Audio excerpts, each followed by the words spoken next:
Hi, everybody. My name is Miles, and I'm with Peak Performers. I'm a disability inclusion partner here at Peak Performers. And today I'm so glad to be talking about neurodiversity and more specifically about the experience of masking. If you've never heard of masking before, that is when somebody who is neurodiverse exhibits various different characteristics within the workforce to blend in with the crowd, so to say. And what's often not talked about within this space is just how exhausting that can be for the person. I've got a great guest here for you today. His name is Grant Harris. He's the author of three different books, and he is a neuro inclusion expert. Grant, welcome to the program. I'm so glad to see you here. Well, we can't hear you Miles, awesome yet. to be here. There you go. Got me now. Yeah. Miles, awesome to be here. Looking forward to the conversation. Thank you. Me too, me too. And I understand that we have a lot of people that registered for this event, 166 in total. So if you are watching us live right now, please take a second to drop a note into the chat introducing yourself. This is a great way for you to get connected with other people who share a mindset with you and who are also super excited about neuro inclusion within the workplace too. So please take a second to introduce yourself, drop a comment in the chat, and we look forward to hearing from you. But Grant, if you wouldn't mind, please give us a little bit more context on you and your story and what drives you every day. Yeah, appreciate it, Miles, and thank you for everyone showing up here today to be part of this conversation. My name is Grant Harris. I am a nonlinear leadership keynote speaker and neuro-inclusive performance strategist, and I work with executive leaders to help them shift from friction to flow by fixing their process and not their people. So ultimately, they can save time, keep talent, and deliver value by redesigning how work gets done at scale. And I do this work through a neuro-inclusive lens. I happen to be an autistic introvert. I am a late diagnosed autistic person. I was diagnosed at the age of 38, and I went through most of my life not having a full understanding of myself until the last 4 or 5 years. And I have always known that I was an introvert. However, I never really spoke about that publicly until the last few months, and how introverted leadership shows up and quiet leadership shows up. So I am proud to be an autistic introvert. And the conversations that I have with folks like you and the colleagues that I have in my network, many of whom may or may not be on this call today, are part of the reason of my quote unquote success. I am better than I was yesterday, but not as good as I will be tomorrow. But I'm always looking to be 1% better. And for those who know me, that's a mantra that I live by. So, very much looking forward to having this conversation about masking today. I love that. Thank you very much, Grant. And I think that that's so valuable that we call out the importance of including introverts within leadership teams.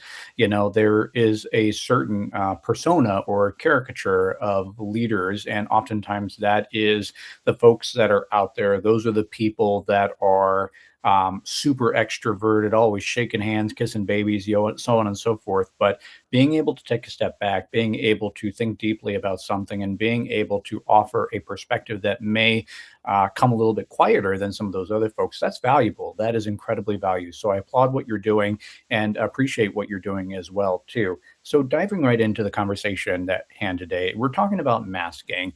And for sound off in the comments, by the way, if you are a person with autism or neurodiversity and you are a person that experiences masking within the workplace, I think that all of us experience masking to some extent, but the difference is that many people with autism, it's constant, right? Like, and it's such a barrier and it's such a thing that they have to constantly maintain in order to be able to blend in within the workplace. Because if they don't, then maybe they're dismissed for things like culture fit reasons or stuff like that, or maybe they just aren't included within the workplace. So I think that my question, just to kind of get it right out of the gate, is well, first off, how is my definition of masking, and is there anything that you would add to it? Well, one, I would say, Miles, I'm certainly not here to tell one person or the next how to define something for themselves. However, I would add on to that masking is often read as professionalism, but it's actually more, in my estimation, protection.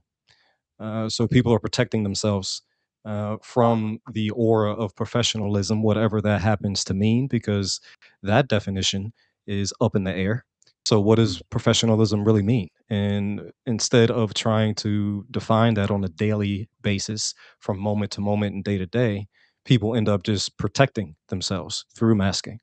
So, it's really protection over professionalism. mm. So that's how I would define it at a visceral foundational level. And I may be poking the bear a little bit with this, but I think it's an important question to ask and to explore. And that is how much of it is should we be encouraging people to show up as their natural selves at work versus how much of this is a natural survival technique that everybody employs within the workplace?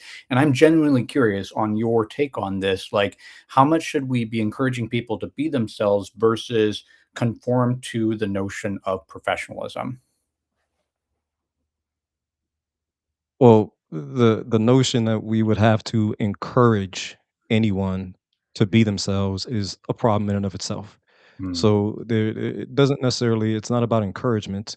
It's about empowerment, and it's mm, about setting up systems so that people don't have to feel like that they have to boost themselves up and energize themselves just to be themselves in the workplace. So the work that I do and the conversations that I have are focused on the design of the system and creating workspaces and workflows where it's not a matter of if this person we have to encourage Miles to just be Miles. mm, Miles and Grant can show up and be Miles and Grant in their own way and not only be productive because productivity is not the end goal, not the end outcome, but they can produce in the way that is best for them, in a way mm, that does not cause burnout, in a way that preserves psychological safety, and not only for the individual, but for the whole.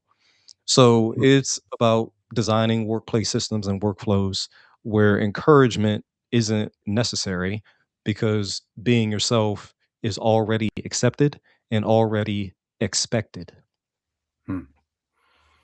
I appreciate that answer. And I wanted to ask too, because you self described as being an introvert. And I know that some of the other introverts that I meet coming on to shows to talk live in front of potentially hundreds of people can be something that's a little bit outside of their comfort zone. So, do you feel like even an activity like this for you, like you have to perform or you have to mask in some way, shape, or form? Well, Miles, I am a nationally recognized keynote speaker. So being on stage, either virtual or in person, is part of what I do. I actually Yep. have two keynotes coming up in April. So, however, that is not my natural inclination. Mm, Like I mentioned, I am very much an introvert. I very much have to go through my own process to prepare for conversations like these, mm, to go through my own internal process. And it's a stressful process, even as I'm going through it. Many folks have said, "Oh, I didn't know that you were autistic," or "I couldn't tell that." And that's part of me masking. mm, Because I smile more than I think that I should, because other people want to see it. It comes out in situations or people where I'm comfortable. I've known you for some time. I'm mm, comfortable with you for some time.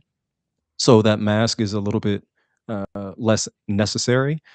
mm, But in my personal life, crowds, people, smiling more often than I think is necessary, these types of things I have to work with and work around. And especially, I remember in my corporate working life, birthday parties. The office birthday party, the office pizza party was always an issue for me because I felt like that I had to be the person that would eat the cake, even though I hate cake. And if I didn't eat the cake, then that was going to be a problem. And somebody saw me, and this was a big thing for me. And I would hide it. I would take it back to my desk and act like I was going to eat it to be a part of the crowd, but I would just throw it in the trash because I didn't really like cake. But I had to put on this show, this front, this mask that I was part of the crowd. And if I didn't show up to the pizza party or the cake party with all the people making all the noise in this small little break room, then somehow I was not going to be part of the group. So Mm, those things in the corporate life, in my entrepreneurial life, the way that I show up on and off camera, I'm on camera now, but my preference is to be off. And that helps me lower that mass because when I'm off camera, I'm moving, I'm pacing. I yeah. can be in a that basically is a form, my form of stimming Mm, that most people don't see when I'm not on camera. But when I'm on, I have to do other things with my facial expressions, which always don't match my actual emotion and mm, these types of things. And I have to think consciously about doing these things or inhibiting these things mm, over time, which is where my masking shows up as I've learned more about myself. And these are things that are in research. Most masking is focused on autism. mhm, There's a long way to go in research when it comes to other types of neurodivergence. Is very much focused on autism, mhm, focused on stimming and levels of burnout, which is great from the perspective of the autistic community. But mm, there are other neurodivergent people that also wear their mask in their own way. yeah. So yes, it has shown up in my past and my former life. It shows up now even in conversations with you. And I have regular podcasts and being a keynote speaker, but it is always part of me. And it's more than just, ooh, a little bit of stage fright, Mm, or it's just a little bit of discomfort in the moment. These are things that I think and feel viscerally before the mm, moment, during the moment, after the moment that I have mm, to prepare for and or recover from, mm, which is why it's different than a neurotypical person just having that human reaction for a moment and then they go back to living their regular life and or they didn't have to prepare for that moment up until that moment arrived. It's a whole different ball game from that perspective. It's an all-encompassing feeling, mm. a visceral feeling, to have to wear the mask on a regular basis. So, Grant, first off, you're totally right about cake. It is overblown. It is completely out of this world here. And I think my least favorite thing in the world is a piece of vanilla cake with a 2-inch layer of icing on top of it. So, I don't disagree with you right there. We're having a pile of comments that have been coming in. And I wanted to say thank you to everybody that is joining us right now. Thank you for sharing your perspective. And thank you for sharing your own thing. Let us know what you think about cake. Let us know what you think about masking. And the next question that I have for you is oftentimes when it comes to neurodiversity and specifically autism, the conversation is framed with people, like you said, stimming, right? It oftentimes is framed around people that have the most observable forms of that condition. So, do you feel seen? Like, do you feel like people understand you right now, or do you feel like we still have a long way to go for you to be able to be seen and the particular kind of autism and masking that you experience? So a couple of things in my conversation, I always make it more about us and we than me Mm, because it's not just about me. I am just one person and one autistic person. So my focus is always on the whole, on the mm, group, on the organization, and then people as part of that. So there is a lot of awareness in the research. And we're coming up on Autism Acceptance Month in April, which is great that we're having this conversation mhm, coming up in April. But awareness is different than advocacy, and advocacy is different than action, mm, and action is different than acceptance. All the A's, right? And a lot of workplaces and organizations and leaders within those are focused on awareness. Oh, we know. Oh, mm, we're aware.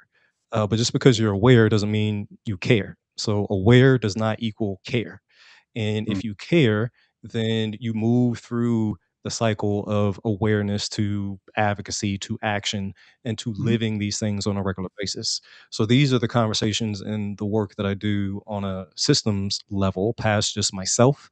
But if you were asking me in terms of where I believe that this work mhm, is and where it's going. So there's a lot of research that shows awareness, meaning 70 some odd percent of corporate leaders are aware of neurodiversity and or uh, how it shows up in the workplace, but mhm, over 60% of federal workers uh, are still don't know what it means. They say that they will hire neurodivergent talent if they have the opportunity to do so, but they Mhm, still can't define what it means or how it shows up. And like you said, that goes to the invisibility mm, factor or non-apparent factor. mm, So for me, people sometimes could be like, "Yeah, you were definitely different because of the way I show up," and other people would say, "Oh, I wouldn't have not known at all that you were autistic." And that is because of the social norms that I've been able to pick up over the years. But many people don't have the ability to do that, mm, or they have the ability, or they just don't care in the moment mm, to pick up on those social norms and have to meet that person halfway when the other person isn't willing to meet them in the middle. mm, So, and that's difficult for me too. My wife and my kids will tell you that I am not always willing to meet other people in the middle halfway, and I say what's on my mind because I have less of that rejection factor than my wife, who is ADHD, and she battles that, and other people in the workplace. Rejection sensitivity, which is a whole different conversation. I don't have that. I don't have that when it comes to interacting with other people and saying what's on my mind because I'm very direct when it comes with those things. That is a blanket autistic trait. It doesn't apply to all autistic people, but it does apply to me. mm, And so when I'm wearing the mask, I'm attempting to hold back what I say or be more socially aware in conversations. But that is not my natural inclination. I kind of just say what I think at the moment. hmm. And going back to your comments earlier about professionalism and kind of that, how much do we show up as our natural self at work? If you could wave a magic wand and be able to redefine professionalism, what should professionalism look like in a way that it's more supportive and representative of our neurodiverse community? Mm. Professionalism should look like what the it should look like all of us, but that's a difficult proposition to make Mm, when leaders look a certain way, act a certain way, think a certain way, and then they believe that everyone around them and or beneath them should fit that mold, and that's the culture fit, and that's part of where the system breaks down because the system is rewarding comfort and reliability, and relatability and mm, likability over capability, and that's really what we should be looking for. So in the professional world, the focus should be, is the person capable of completing the task? And is that task clear? Is it concise? Is it consistent? mm, Is it attainable and achievable? And does the person or the people have all the tools and the resources necessary in order to achieve that? And mm, that's what the focus should be, not necessarily, well, what is that person wearing? Um, how does that person stand or sit? How does that person smile? How much does that person smile or not? Does that person uh, give direct feedback and they're thinking strategically, or is that person just a layperson and a yes person and said, okay, well, I'm just going to go along with the plan because leadership said so? These types of things are what the focus is on, which it should not be. Should mm, be on the former capability, potential, productivity. And again, productivity is not the outcome because if you get high producers, you get high burnout. mm, And that is another uh, opportunity for leaders and organizations to understand mm, that it is not incumbent upon the person who can produce to say, oh, this is my limit. I need to slow down. It's incumbent upon leadership to build the system and create the system and the workflows so that they are maintaining and sustaining mm. people's productivity levels. So then therefore they don't have to cry in the bathroom. So Yeah. therefore they don't have to sit in the parking lot for half an hour before they come into the office because they're trying to get themselves in the right mindset. These types of things are real problems in the workplace and how people have shown up Mm, because of having to wear that mask and the inability or the less capability of being able to remove it and put it back on like other workplace counterparts.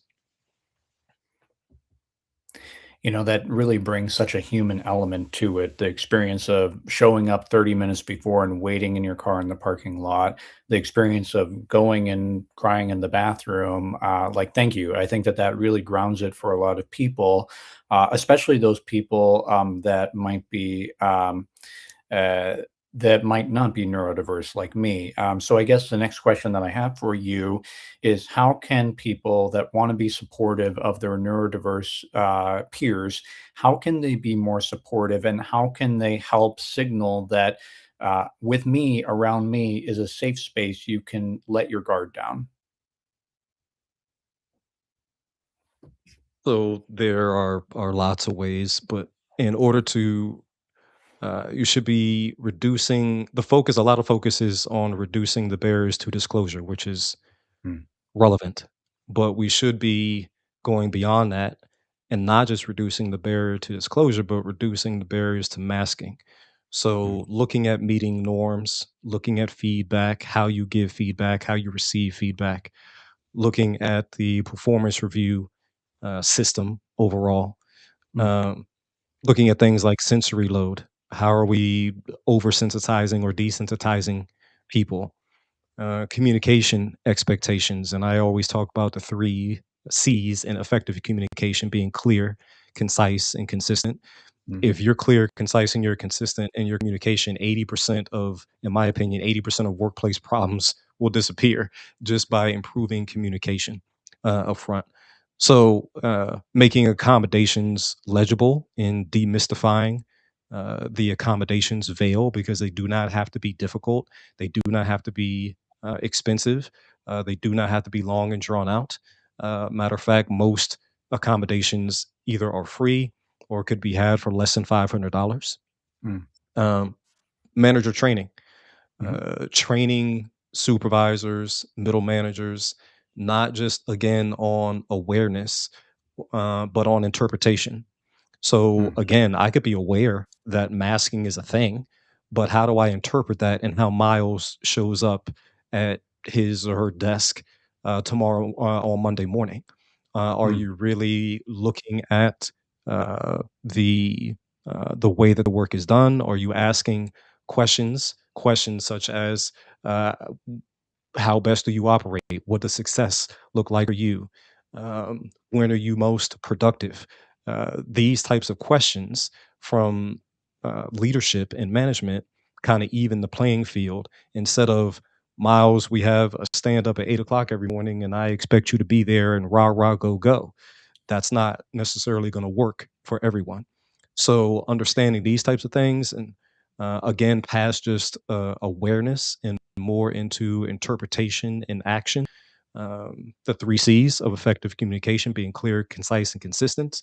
These mhm, types of things are practical and actionable and can be implemented on in any workplace on Monday. mm. I love that. I wanted to actually go back to a comment that had popped up right there. Hold on, give me just a second to find it. I feel like this is something that really resonates with a lot of people. For me, masking is nearly impossible. And I think it's important to reflect that there's a spectrum of experiences and that for some people, it is difficult to do so. It's also difficult to admit to ourselves, but sometimes having a non observable disability can be a privilege in a certain way, in that you have the ability to hide it, or you have the ability, doesn't make it any easier, but it is a privilege all the same.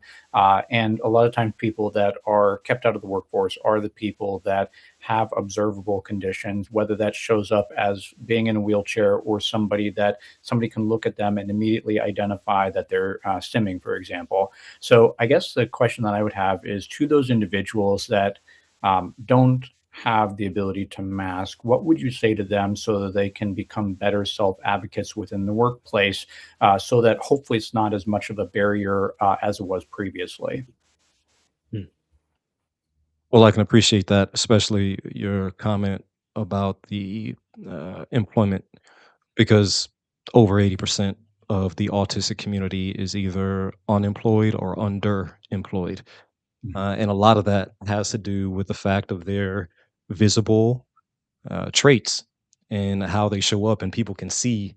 these things and it affects them negatively. Uh, and it shouldn't be that way. So, the question of if someone has observable traits and it's nearly impossible for them to mask those traits and they shouldn't have to in the first place. Mhm. And it's not incumbent upon them to go to leadership and supervision to say, hey, this is me. You should accept it. That's not how it should be. It should be a meeting in the middle. But I Mm. do encourage employees or whatever role you might be in within your organization to self advocate and say this is how I show up, Mm. and it doesn't have to be disclosure. You do not have to disclose at any point in time. You do not have to say I am autistic or any other type of neurodivergence that you may experience. The way that I have gone about it, and again, I have less observable behaviors than other folks may. But I talk about my brain all the time, the way my Yeah. brain works, the way I show up, the way I work best. This is how my energy shows up. These types of things can allow a person and people to talk about their neurodivergence unless and until they are at a level of comfortability where they can just name it. I'm autistic, or I'm ADHD, or I'm any other type of neurodivergence that you identify with. But I would Mm. encourage having those conversations, and that's a form of self advocacy that doesn't necessarily put people on the spot. It's part of the conversation. Well, this is how I've done it. This is how I show up. This is how I, and that's one way. Another way is humor. I am not a stand-up comedian, but a lot of times I have seen and experienced people use humor in expressing themselves, uh, Mm. in the way that they move, in the way that they speak, in the way that they show up. Humor disarms most people on the planet, and Mm. that allows you to show up more authentically because everybody likes a laugh at a certain point. Mm. And obviously there are lines, but I encourage humor in your self advocacy and your self disclosure. Mm. And then ultimately, I do encourage people to disclose Mm. and use those words, that word, that phrase that is seen to be taboo, that is seen to be hush hush.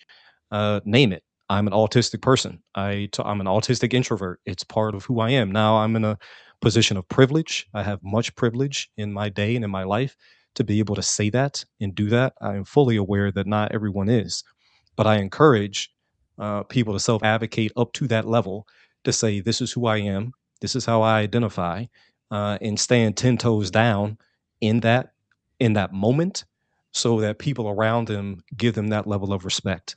And if they don't achieve that level of respect, that's a different conversation for what to do after that. But those are three ways that I suggest and recommend that people who have more of a difficult time masking than others Mm. show up in the moment. I love that. Now, last time when I actually did last one of these was a gentleman by the name of Dennis Tran, and we were talking about emotions, but we were also talking about multicultural identities too, and how different communities around the world may interpret autism and either support or not support neurodiversity in general too. And I think what continues to stand out to me is that we live within a bubble a little bit of people that generally are positive and talk about neurodiversity and autism in a positive and productive way. But let's say, for example, you're on the other side of the world and maybe you don't have the protections available through the ADA. Maybe, for example, you may not even really have all the various different understandings and even words and cultural acceptance for these kinds of things. What would you say to somebody like that on the other side of the world that's trying to reconcile who they are and trying to express themselves to a culture that really may view them as something that's completely foreign? Mm. Difficult, powerful, and real. But this is where, in my mind, advocacy groups come into play because there are so many of them around the world Mhm. that offer a safe place and a safe space, that offer tools and resources, that offer agency, not only for self, but from a cultural perspective. So I would suggest in those moments to lean into advocacy groups because they do have a deeper and longer reach a lot of times than I do as an individual professional here in America, which we have our own problems, but there are other places in the world that have many more challenges and struggles in the disability realm than we do. So Mhm, advocacy groups around the world, and especially within neurodiversity, ION is just one. There are many in different parts of the country, excuse me, different parts of the world. So advocacy, when it comes from that perspective, and finding community, mhm, finding groups that have a shared language and a shared affinity is not always easy, but mhm, that is one way. If you are feeling alone or separated, and loneliness is a worldwide epidemic. It does not only impact people in the UK or America or in Asia. It impacts all of us. So mhm, you're not alone, and that's the first thing to remember is that you are not alone, even though you're not lonely, even though you might be alone, because there are other people experiencing the same, and there's always someone experiencing worse, no matter how bad mhm. do you feel in the moment. There's always somebody that has it worse off, but that's a mindset shift. But advocacy and reaching out to those groups and building community from that perspective when you don't have boots on the ground, so to speak, to go to a colleague directly, like I can go to you and you can come to me, is a powerful way uh, to meet that goal. I love that. You know, it may feel like you are alone, but there are many people that are like you out there in the world. And I think that that has been one of the, for I have mixed feelings on social media, right? Like, as I'm sure what we all do. But I think one of the encouraging things to me is that it's allowed more people to find other people who are like themselves through things like this conversation here, through being able to network. And I think that if there's a ray of hope, I think that more people than ever before are self identifying as neurodiverse and autistic within our community. And I think that that's a great first step. I echo your point that I think that a lot of it does start with self disclosure. While the ADA does not require you to do that, I think that it does a lot for helping culturally to get people kind of on the same page and get people talking about it. And they may say the wrong words at first, they may be offensive at first, even in kind of how they're talking about it. But I think talking about it is a great first step. Grant, I've really enjoyed having you on. And by the way, we were joking about this beforehand, but Grant has only written 3 books. So suffice to say, he's a subject matter expert on multiple different topics. And I do hope that you get a chance to connect with him to learn more about his perspective. But what are you working on these days? Yeah, I appreciate that, Miles. Yes, you can get all 3 of my books on Amazon. I am going to be on the stage here in the spring. I have a busy spring. I have 2 keynotes in the higher education space in April, and I'm going to be on 3 different Disrupt HR event stages in Baltimore, Nashville, and Charleston in May, spreading this message of comfort over capability and how systems in the workplace are missing talent that they don't see and how their systems are broken and most importantly how we can correct those systems. So that's what I have coming up in the spring, and I appreciate the opportunity to be here, Miles. Thank you. It's been such a pleasure, Grant. Please do check him out. Again, this has been Miles from Peak Performers. Thanks, everybody that tuned in to join us live, and we'll see you next time.